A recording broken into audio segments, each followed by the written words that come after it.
माँ और बाप तो तेरी नेमत है भाई। माँ बाप के लिए फरमाया हुमा जन्नतु का व नारुक, यही तेरी जन्नत है और यही तेरे लिए जहन्नम है।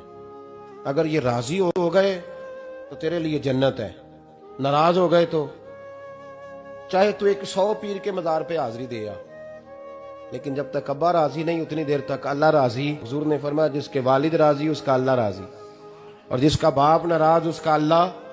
हाँ बेशक, अब ये हदीस है ना, तो सारे वली एक तरफ बैठ जाएं, कहें या अल्लाह बख्श दे मुरीद को, लेकिन अगर अब्बा कहे या अल्लाह ना माफ करना, तो अल्लाह उन औलिया की नहीं मानता, वालिद की मानता है।